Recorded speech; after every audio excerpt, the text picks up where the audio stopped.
do Instituto de Biologia da Universidade de Brasília, UNB, e presidente do Movimento do Brasil Sem Aborto, professora Lenice Garcia, também com o mesmo tempo dado aos outros convidados. Obrigada.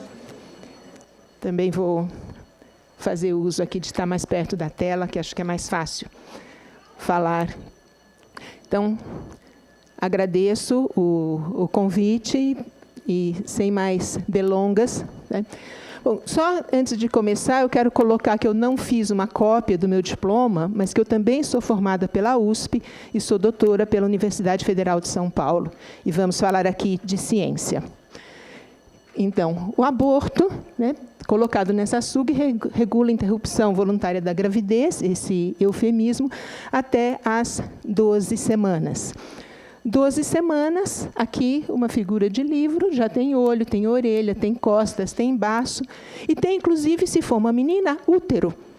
Então, é interessante que aquelas mulheres que dizem que têm direito ao seu útero, pensem que a sua filha também tem direito ao seu, e que com 12 semanas ela já tem aqui o seu útero.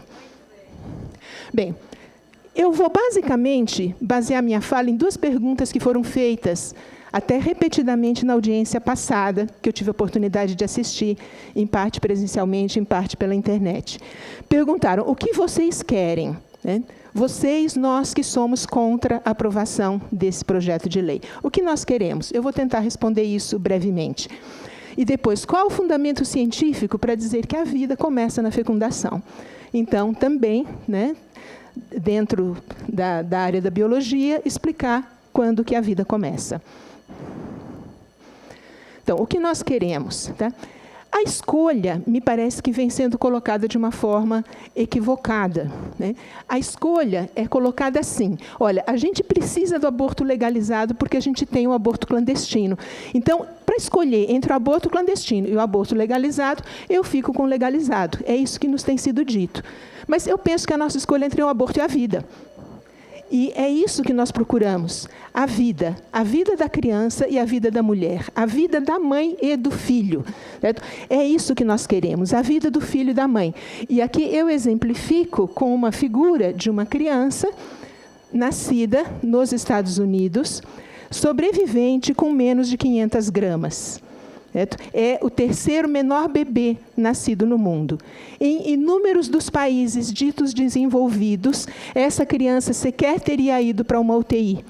Essa criança teria sido descartada, mesmo tendo nascido viva, porque ela tem menos de 500 gramas e ela tinha 20 semanas. Então, como que nós podemos pensar em abortar uma criança como essa? Nós temos que trabalhar pela vida. É isso que a ciência cada vez mais nos permite, trabalhar pela vida, trazer à vida crianças mesmo que nasceram muito pequenas. Fala-se em redução de danos. Então, eu vou trazer um outro exemplo de redução de danos. Nós tivemos, há pouco tempo, aqui em Brasília, um assalto. Na verdade, uma caixa, né, de banco, um caixa automático de banco, num shopping, que foi explodido pelos assaltantes. Só que esses assaltantes não sabiam usar dinamite. Então, eles fizeram uma explosão muito maior do que aquela que era necessária para pegar o dinheiro. Eles acabaram até estragando a clínica que fica em frente ao lugar em que eles explodiram esse caixa eletrônico. Eu pergunto, devemos solicitar às autoridades que façam uma cartilha para ensinar os assaltantes de caixa eletrônico como que usa dinamite? Para que eles deixem de usar dinamite em excesso e deixem de causar danos além daqueles que estão previstos? Isso seria uma política de redução de danos. Não, eu penso que não é por aí, né? Nós temos que evitar que aconteça o crime. Nós não podemos simplesmente diminuir os danos que esse crime provoca. Não faz nenhum sentido. Então, qual é a redução de danos no caso do aborto? Um primeiro ponto que eu acho fundamental destacar é que não existe aborto sem morte. O aborto é morte por definição. A mortalidade materna no Brasil, que realmente é muito alta, mas nós precisamos dizer que é alta por falta de pré-natal. Não é o aborto clandestino que influi significativamente nesse número. As nossas mães estão morrendo de pressão alta. É só olhar os dados do SUS. A grande causa de mortalidade materna é pressão alta. Depois entram causas cardíacas. E o aborto clandestino, não chega a 100 por ano as mortes maternas em decorrência do aborto, há já muitos anos. E isso é dado do SUS, isso é dado oficial. E aqui só pegando, né? Quer dizer, me explica o que é isso de redução de danos, né? Então, para a criança que está sendo morta, não existe redução de dano absolutamente nenhuma, seja esse aborto clandestino, ou seja, esse aborto feito dentro de toda a aparente legalidade. E qual é a escolha da gestante? Eu penso que também é importante ter em conta isso. Tem nos colocado como se essa escolha fosse ser mãe ou não ser mãe. Ela pode escolher, ela tem que poder escolher se ela vai ser mãe ou não vai ser mãe. Eu concordo plenamente que essa é uma escolha da mulher antes de ficar grávida. Ela pode escolher entre ser mãe e não ser mãe, porque depois que ela fica grávida, ela escolhe entre ter um filho vivo e ter um filho morto. É essa escolha que, de fato, o aborto coloca para as mulheres. E aquelas que escolhem o aborto, e já vamos ver que essa escolha não é tão escolha assim, mas as que escolhem nesse sentido, não fazem uma escolha livre. 80% dos abortos são decididos por homem. E isso é dado de pesquisa também, né? Dizer que é uma escolha da mulher, não. É o namorado, o marido, o companheiro que abandona. Né? Muito bem o doutor Fonteles falou aqui na audiência passada, da Maria do Abandono, que precisávamos de uma lei que realmente comprometesse os homens com as gravidezes que eles provocam, porque nenhuma mulher fica grávida sozinha. Né? E muitas vezes ela é pressionada, ela é levada ao limite. Né? Nós temos um exemplo também muito real, o caso do goleiro Bruno, que engravidou a moça, quis obrigar que ela abortasse, ela não abortou e acabou ela sendo morta por ele. Exatamente porque ele não queria assumir esse filho. Então, a mulher é colocada muitas vezes em uma situação em que essa escolha não é real. Então, essa mulher precisa ser ajudada a não fazer o aborto. E não que se facilite para ela, que realize o aborto, e se facilite para ele, que simplesmente ignore a situação, né, daquela criança que ele gerou. Né? Então, muitas vezes o aborto é forçado pelo amante.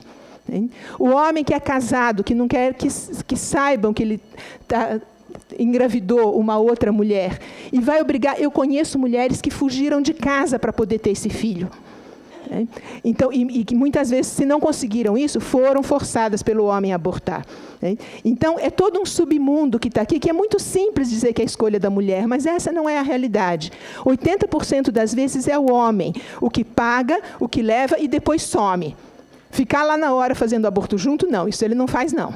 Né? Então, vamos pensar o que nós mulheres realmente desejamos, se é esse tipo de imposição. Né? Muitas vezes é o patrão, né, que não aceita que aquela empregada tenha um filho, não é o momento de ter filho. Né? Muitas vezes é o próprio médico, que em situações, por exemplo, em que a criança tem uma anomalia, já quer induzir a que a mulher faça o aborto.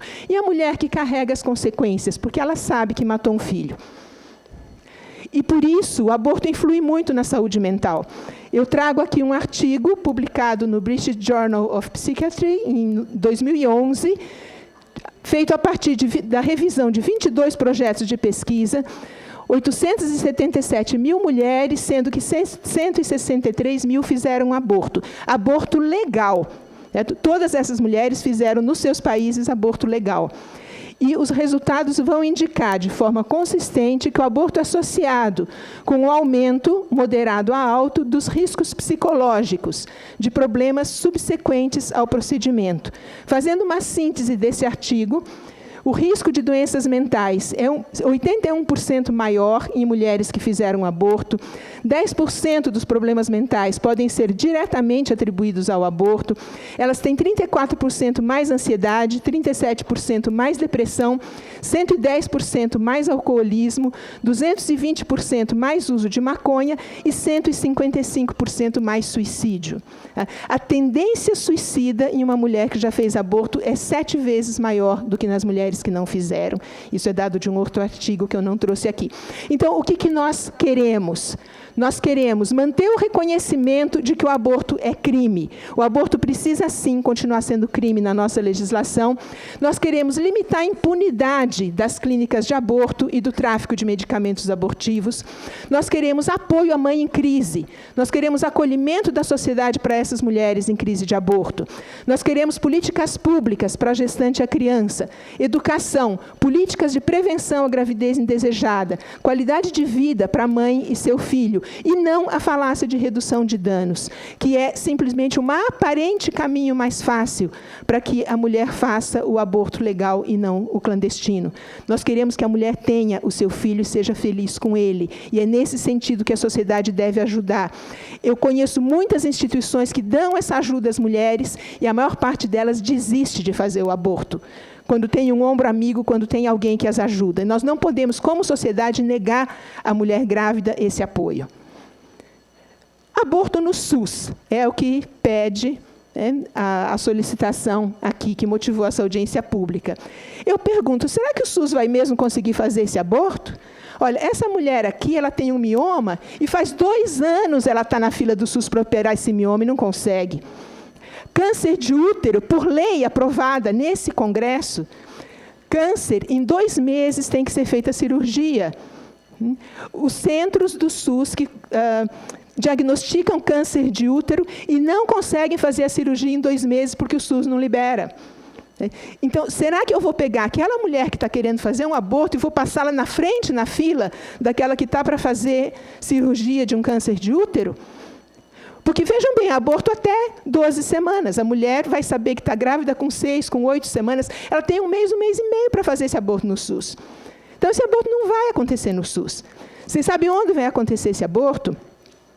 O então ministro Temporão, quando falou que era preciso, né, aprovar o aborto no Brasil, perguntaram, mas como o SUS vai dar conta de fazer esse aborto? Ele falou, não, se a gente aprovar o aborto aqui, a gente vai contar com ajuda internacional. Ajuda internacional, como muito bem a doutora Fernanda Tactani mostrou aqui de onde vem essa ajuda, né? Eu vou dar mais um exemplo, né? Evento, né, feito pelo Grupo de Estudos sobre Aborto e outros grupos, financiado por uma instituição europeia que se chama Marie Stopes. Tá? O que eles fazem? Eles financiam eventos sobre aborto e eles fazem aborto, e está aqui a tabela de preço. Então, nós temos interesse de instituições internacionais que não só querem modificar nossa lei, como elas querem entrar aqui, e a nossa legislação do SUS já está permitindo isso, esses convênios internacionais, para que eles entrem aqui e venham fazer esses abortos, talvez com o nosso dinheiro, né, junto com o SUS, mas clínica especializada em aborto. Ou, se não, cobrando à parte. Porque, inclusive, essa é outra questão interessante. Eles falam aqui da descrição do aborto, né? Como a gente viu, muitas vezes a mulher faz o aborto para que ninguém saiba que ela está grávida. Então, o aborto clandestino continua existindo, mesmo onde existe o aborto legalizado, porque a mulher não quer ir lá no hospital, dar o seu nome. Não, se o filho dela é extramatrimonial, ela vai lá pôr seu nome no aborto no SUS? Não, ela continua recorrendo ao aborto clandestino. O aborto clandestino existe em muitos países em que o aborto é legalizado.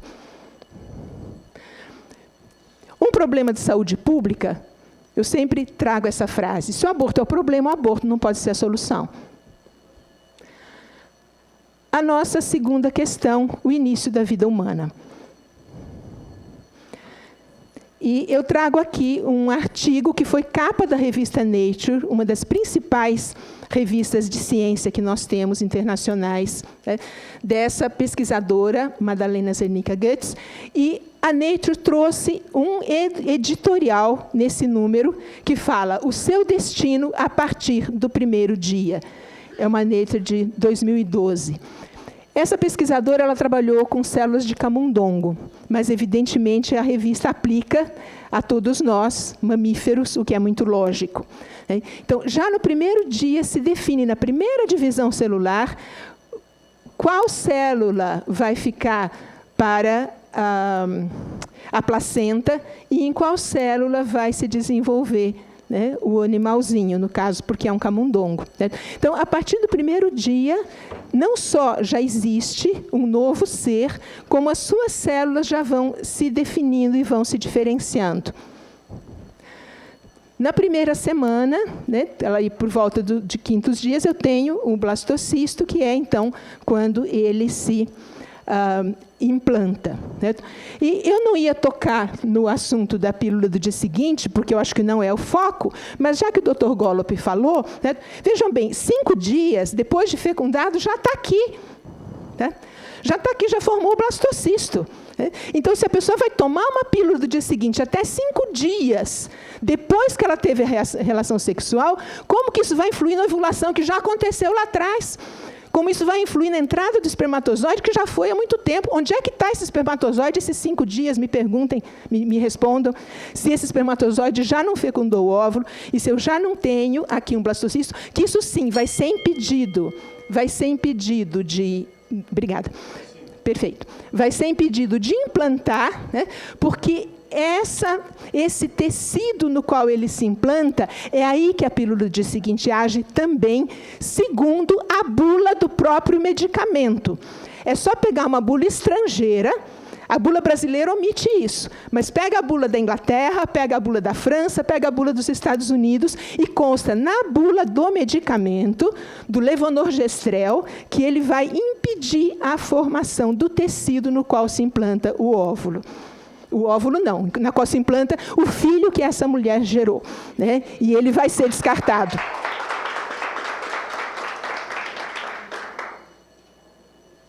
Bem, estamos já diante de um ser humano. Olha, toda a questão da reprodução assistida, que inclusive eu tenho muitos questionamentos éticos, mas que eu não vou fazer aqui porque não é esse o nosso foco, nos mostra como o ser já é formado exatamente naquele primeiro momento da fecundação. Né?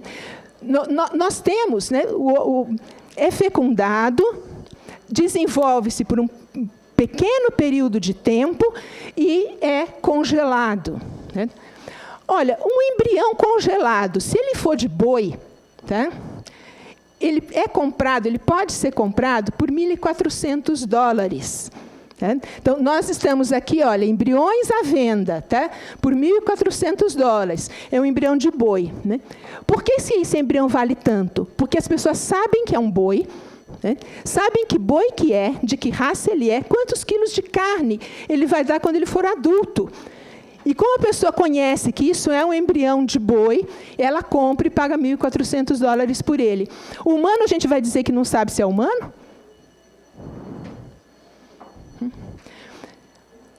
5 dias depois de fecundado, um óvulo congelado. Um embrião congelado. Esse embrião ficou congelado durante 13 anos. Depois de 13 anos, a mãe resolveu implantar. E a Laina Beasley nasceu.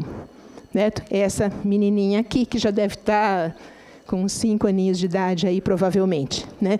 Nasceu 13 anos depois dos irmãos gêmeos dela, que foram gerados no mesmo dia que ela. Então, é evidente que nesses 13 anos em que ela ficou congelada, era ela que estava aqui. Né? Ela foi gerada no dia em que houve essa fecundação, no caso, in vitro. Então, eu quero devolver a questão, né, me pediram a nós, né, dados científicos de que a vida começa com a fecundação. Eu penso que trouxe aqui esses dados. E eu vou devolver a questão em outro sentido. Primeiro, qual a base científica para dizer que não há direito à vida com 12 semanas, mas há com 13? O que acontece entre a semana número 12 e a semana número 13, com esse embrião em desenvolvimento, para dizer até 12 semanas pode abortar e depois não pode mais? Né? E, principalmente, eu quero fazer a seguinte pergunta. Pede-se aqui o aborto até 12 semanas. 12 semanas a contar de quando? Muito obrigada.